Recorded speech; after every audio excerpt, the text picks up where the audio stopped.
It's nearly 11 p.m. my time. After a full day of work, I'm still grinding just to get you something unique. So everyone's talking about DeepSeek R1. We've got the wave of DeepSeek V3, which I just dropped a video that explains how that thing works. Now, these videos are long, so I decided to do it differently. Today I'm going to tell you a story. I'm going to take the whole paper of DeepSeek R1 and just digest it in one image that we'll go through, and I promise you, by the end of this short video, so this is my new way of covering papers.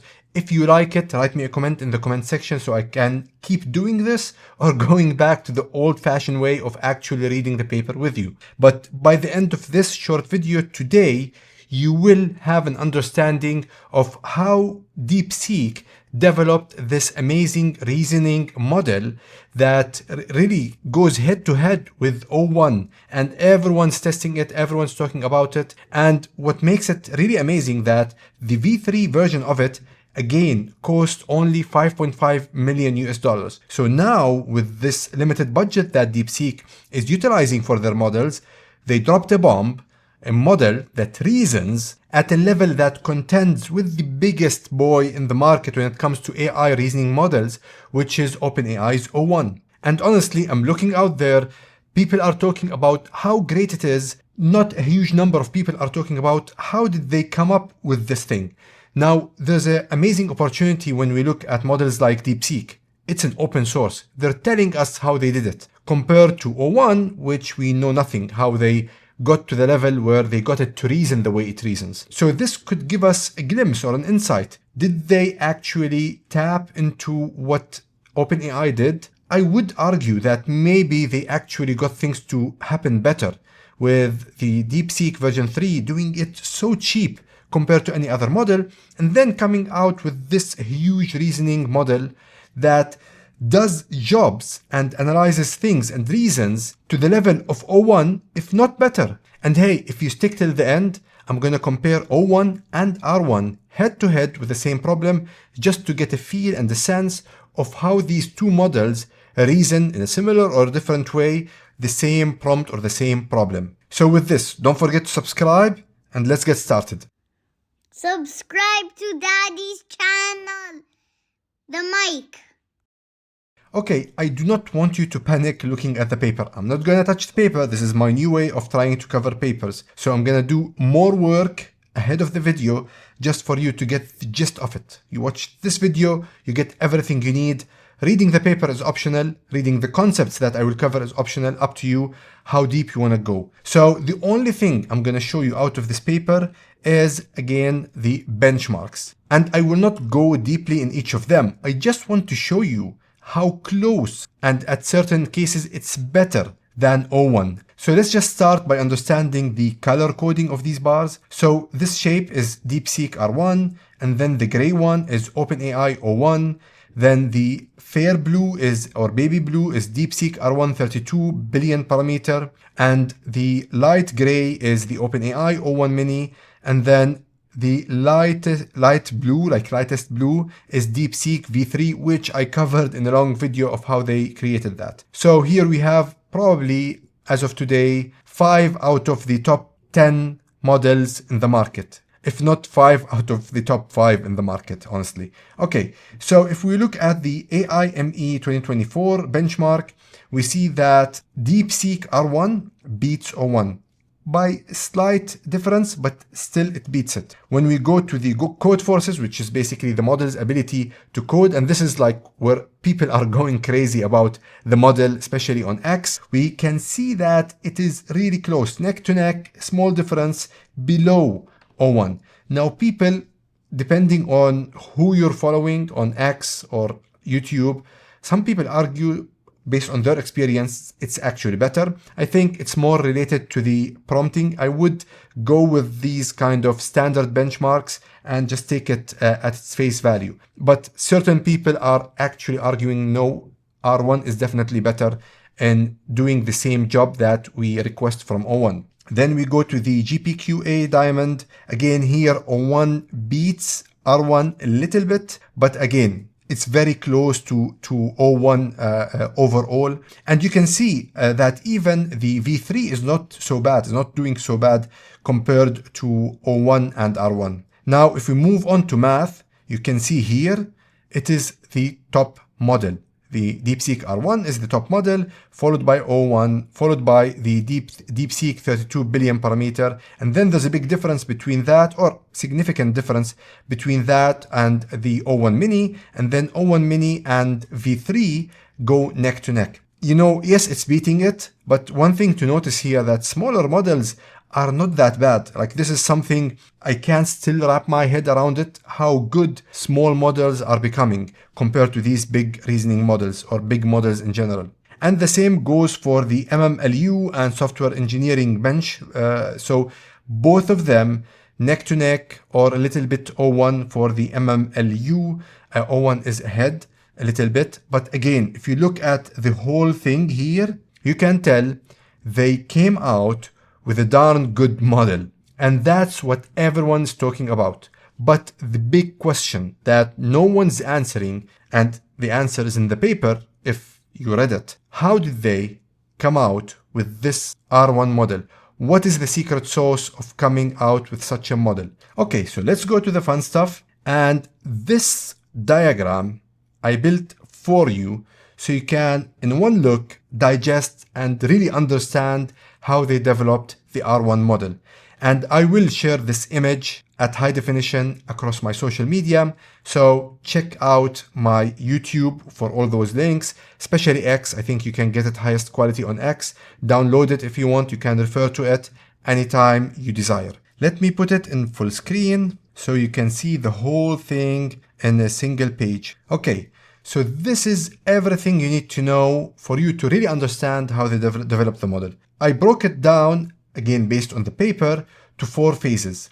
And the best way to really understand it is it's a story. So the story how DeepSeek actually made a baby out of that model and then developed that baby into a child. So you see here, baby, child, and then made it into an adult, and then finally made it into a mature adult. So what I'm gonna do is I will go phase by phase, tell you the high-level steps, and just read you some snippets from the paper that you can see here that are interesting to read, okay? So let's start by phase 1, which is cold start fine-tuning, create a strong base model with reasoning capabilities. The cold start, it's something that you should look up, but basically it is starting the training of a model with little to no data. So here it's a little bit different, but that's what the term means. You can look it up to understand the more technical sense of the word. But what they do is, at the first phase of starting to develop the R1 model, they collect what they call cold start data. You can see here in the first bubble, collecting cold start data. This prepares a high quality reasoning example.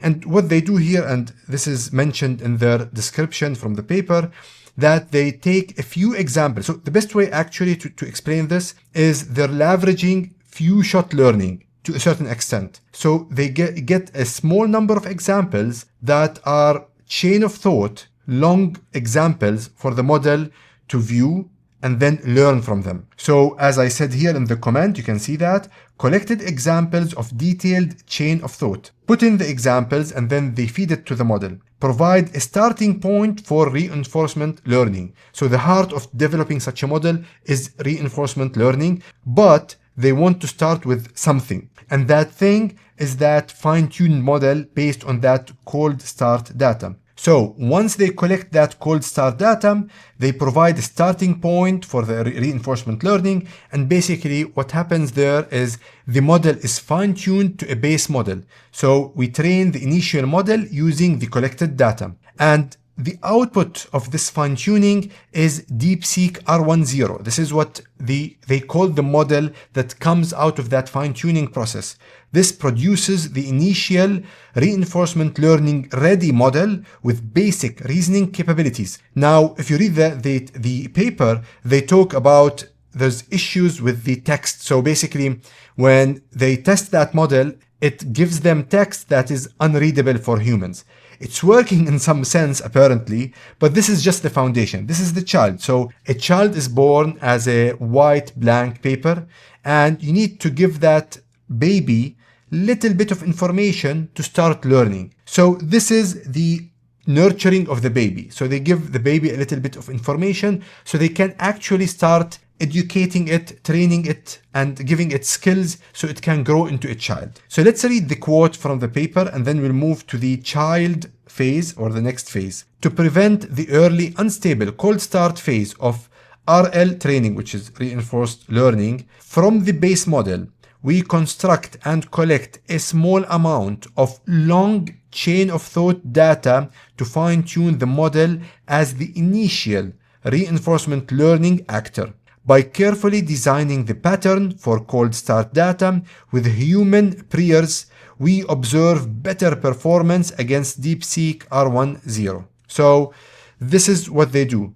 They get that simple data based on humans. It's small number of examples, long chain of thought examples at the same time, fine-tune the model based on it. We get the DeepSeek R1 0. This is our starting point. Now we can actually start training the model using reinforcement learning. So we go to phase number 2. So this is what I call the child phase. So now we want to develop that baby into a child. So phase 2 is reasoning-oriented reinforcement learning. So this is enhance reasoning capabilities through reinforcement learning. So here we want to give that model more reasoning capabilities that the base model doesn't have. So in this phase, we start by training the model with reinforcement learning. And when we say reinforced learning or reinforcement learning, we try to build a reward mechanism. Basically, we tell the model, if you achieve this results, you get a reward. If you achieve something else, you don't get a reward.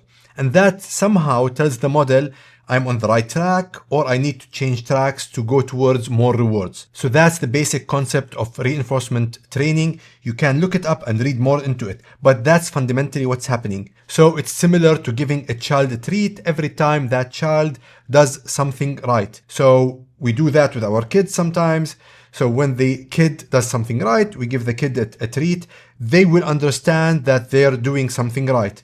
If they don't get a treat, they would question what they did and then maybe try to do something else. So it's like training a child in the basic sense of the word. So we train the model with reinforcement learning, optimize reasoning tasks like math and coding. So this is more task specific, similar to what we do sometimes with fine-tuning, but we do this here through reinforcement learning.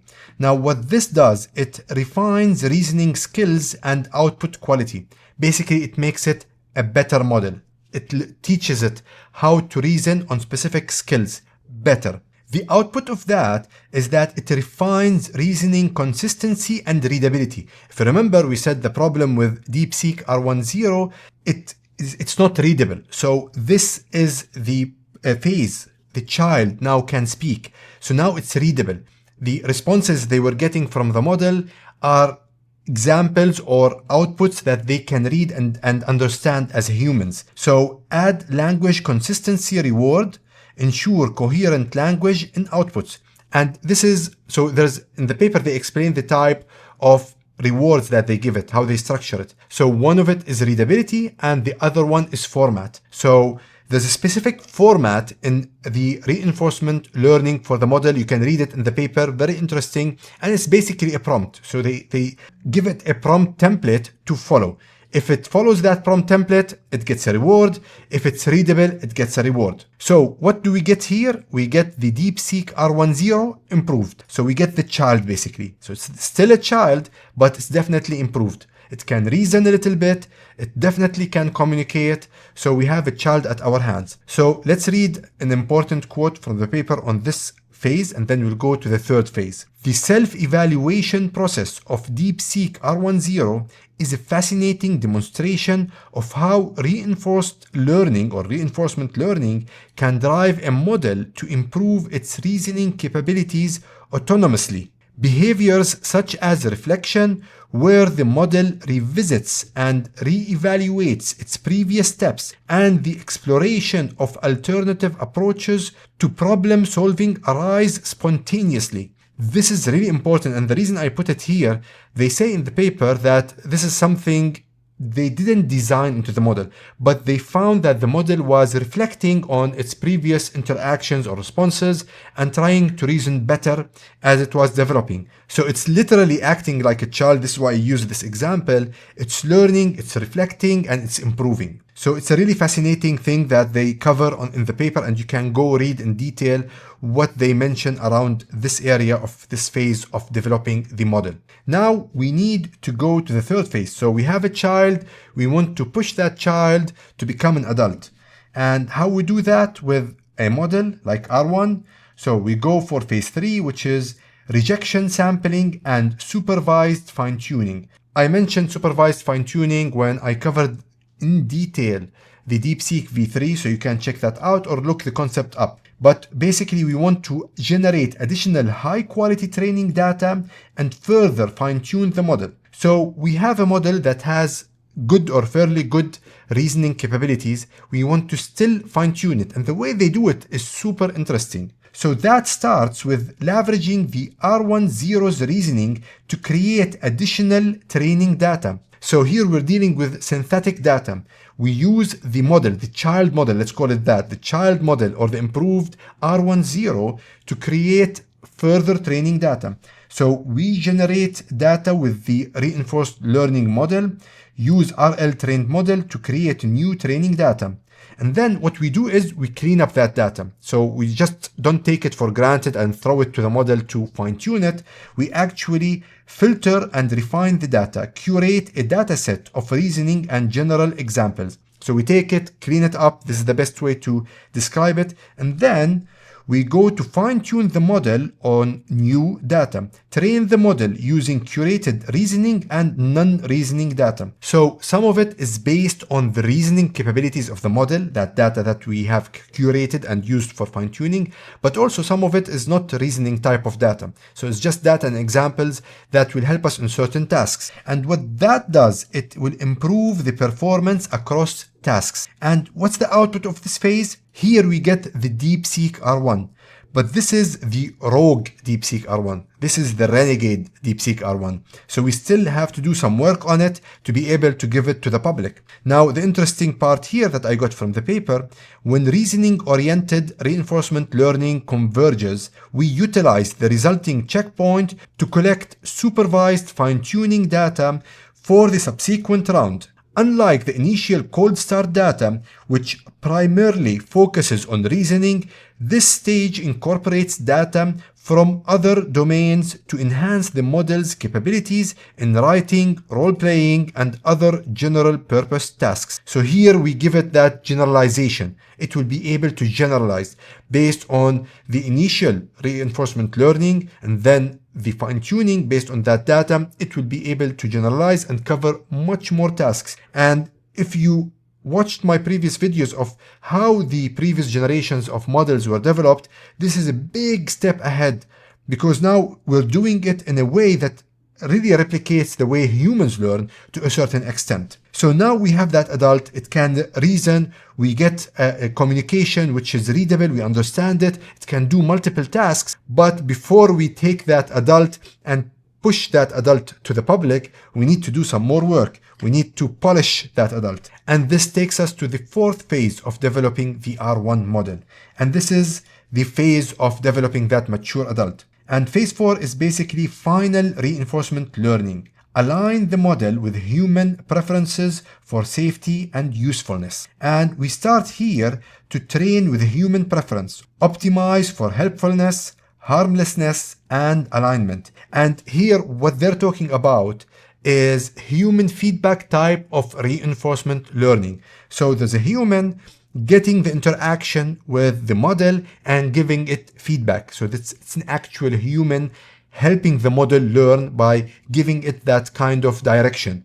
Oh, you shouldn't do that, or you should do that, in simplest terms. So this will produce the final user-ready R1 model. So here, collected examples of detailed chain of thought we collect those examples, and then we optimize for helpfulness and safety. Ensure the model is useful and non-harmful. So this is again the safety part of the model, an important part of any model. We know O1 or OpenAI in general are big on that, and clearly DeepSeek are doing their due diligence to make sure we get a safe model.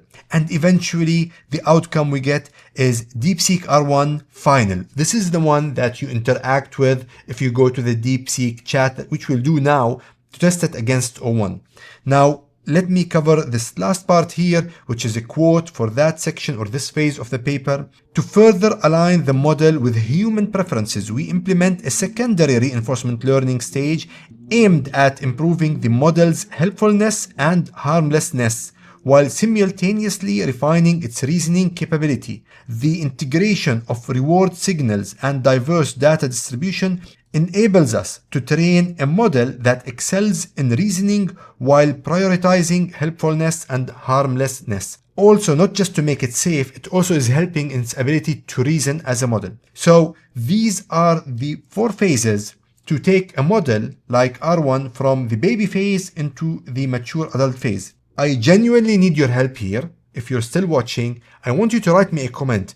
Is this way of bringing you information around a model, a new model or a new paper, because I could cover things that are not particularly linked to a specific model, but could be a methodology or a breakthrough in artificial intelligence. Do you prefer this, or do you like me just to go to the actual paper and read it? Write me a comment in the comment section. And with this, let me jump and test both models, and I'll give you my feedback on both models, but also you can make your judgment and write me a comment in the comment section if you think the way I analyzed the responses of each model doesn't necessarily align with what you've seen yourself from my example.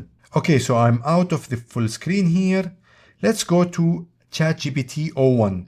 So I'll read you the prompt. It's exactly word by word, letter by letter, the same prompt I'm going to use with the R1 model. And I'm pretty sure this is a problem that everyone knows, easy to solve for these models. I just want to see how they reason through the problem. How do they think about the problem? 3 friends go to a restaurant and split a $30 bill evenly, each paying $10. The waiter realizes there was an error and the total bill was actually $25. He gives $5 back to the friends. However, the friends decide to keep $1 each and give $2 to the waiter as a tip. Now, each friend has paid $9, totaling $27, and the waiter has $2. So 27 plus 2 is $29. What happened to the missing dollar? I'm sure you know it's just playing with the numbers and how these are put together in a way that doesn't reflect the proper way of doing this calculation. Let me hit O1 and let's see how it responds, and then we'll move to DeepSeek R1. So I have a response. So it told me I thought about the missing dollar paradox for 26 seconds. That's a classic riddle. Before I clarify the missing dollar, I want to make sure I understand the context. So I'm not going to answer that. I just want to see how it will respond. But it says here, once I have a sense of how you want to use it, I can tailor the explanation. But here's a short version of what happened to the missing dollar. The total amount paid by the 3 friends is indeed $27. Out of this 27, 25 went to pay the actual bill and 2 went to the tip. The confusion comes when adding the 2 tip to the 27 paid. The correct arithmetic is 25, which is the bill, plus 2, which is the tip, equals 27, which is the total paid, and everyone has $1, so that's $30. When you say each friend has paid $9, totaling 27, and then add the $2 tip, you're effectively counting the $2 twice. There is no missing dollar, it's simply a misdirection caused by the way the problem is framed. So I think this is good, very good. So let's see how DeepSeek answers that. So here, if you didn't see the interface of DeepSeek, this is the DeepSeek interface for the chat. It's free, so that's a big one, especially that this is a model very close contender to the O1. And what you need to do when you access the chat is make sure you click on Deep Think. Once you click on Deep Think, you can see there's an R1 here. So this is the R1 model. So this is the same prompt here, and we just hit go. It's answering. The first thing is the speed of response. So it took the O1 model 26 seconds to give me an answer. I don't know here if it will show me the time. It didn't show the time, at least not so far, and it's giving even more. So this is a really long answer. It's not giving me how much it took it to think about the problem, but oh, now I can see it. It's 21 seconds. So it beat O1 by 5 seconds. So let's see how it explained it to me. Okay, so there's this classic riddle about 3 friends who split a $30 bill at a restaurant, each paying $10. So basically it's repeating the problem, I think here, okay? So it says, I remember hearing this before, but let me try to work through it step by step. Maybe by breaking it down, I can figure out where the confusion is. Okay, off the bat, it didn't ask questions and it just went to a chain of thought or reasoning. I like that. First, the initial bill was 30, split 3 ways, so each pays $10. That makes sense. Then the waiter comes back and says, oops, it was actually 25. So he gives them $5 back. Now, instead of splitting the $5 evenly, which would be a bit awkward since 5 divided by 3 isn't a whole number, they each take $1 back and give the remainder of $2 to the waiter as a tip. So each friend has effectively paid $9 since they initially gave $10 and got $1 back. And the waiter has $2. The way it's talking, it's human level reasoning, if you ask me. It sounds like a human actually reasoning as it thinks or as it talks out the problem it's trying to solve. So adding up the 27 that the friends paid and the $2 the waiter had given, okay, so $29, which is $1 short of the original $30. So it's just, again, thinking through the problem. Let me try to track the money involved. Initially, the friends paid $30, okay, so it's thinking about it. Okay, then the waiter gives back $5 to the friends, so the restaurant still has $25, and the waiter has $0 since he gave the 5 back. The friends have $5 now. Then the friends take $3, keeping 1 each, and give $2 to the waiter. So now the restaurant has 25, the waiter has 2, and the friends have 3. So totally 25 plus 2 plus 3 is 30. That adds up. So why does the question make it seem like there's a missing dollar? So it solved it. It says this is the way to calculate it, and it adds up to $30. I want to even analyze why did the question or the problem make it sound confusing. That's super interesting. Maybe the confusion comes from how we are adding the numbers. Okay, the friends paid a total of 27, which includes the 25 to the restaurant and the $2 tip to the waiter. So the 25 already accounts for both the meal and the tip. Adding the $2 tip again to the 27 is incorrect because the $2 is part of the 27. The correct total should be the 25 in the restaurant plus the $2 tip and then the $3 the friend got back. So the mistake in the original question is adding the 27. So basically it's highlighting why there's a problem with the question itself, which makes it seem as there's a missing dollar. So I will not continue because it goes on and on in breaking down that problem, and then it just gives a summary. So I don't know what you think about this. From where I'm sitting, it seems that here with this simple problem, R1 nailed the reasoning. I mean, it feels as if you're listening to a person or reading the text of a person really trying to work their way through the problem. So I honestly would give this test definitely to R1 in my opinion. Write me what you think in the comment section. Now, one more thing is a bonus, honestly. I will do tests on this and share it with you as usual. The thing that kills me about O1 is I can't attach PDF documents to O1. You can only attach like images, right? So if you check that out, you can only attach image type of files, not a PDF. And I want to do reasoning challenges to O1 based on PDF. Here, I tested it already. You can attach to R1 PDF documents and ask it questions about it. and it will reason through those documents. It's really impressive. Should I repeat again that this whole thing is free? And if you want to use it through an API, you can just put $2-3 and that will last you for a long time. So honestly, I don't know what you think about it. It's a super impressive model. I think, seriously, OpenAI should be careful. I think China, when it comes to AI, is not to be dismissed at all. People say it's behind the US by 1 to 3 months. Well, could be true, but also quickly they could beat the US or the top companies in the US, at least for now, Anthropic and OpenAI, with what they're bringing to the table, especially that they are able to do that at a really low cost. And if you want to know how they did that, especially with the DeepSeek version 3, it's an hour-and-a-half video, but worthwhile. If you want to learn more, I keep adding videos around models and papers. Hopefully someone crazy enough who wants to learn something from a non-technical person like me, trying to learn myself, sharing my journey with everyone, with the community. Well, you have it all on my YouTube channel. And again, as I promised you, the image I created here, I'll put it out on my social media. If you want to pick it up, download it, use it, refer it, share it with anyone, feel free. I give the rights to everyone basically. And I hope you enjoyed this video. Please consider subscribing. It's free and it helps the channel. But I really care about the comments that you're going to add about, do you prefer this way of covering AI papers or innovations that happen from time to time? Or do you want me to go through the paper itself, read parts, read sections, which tends to be longer? And I know for most people it's not convenient. In some papers it resonated with people, in others it did not. So I'm just trying to find the right way for you to give you the best value. Thank you for watching. And with this, have a great day and goodbye. Subscribe to Daddy's channel. Give me the mic.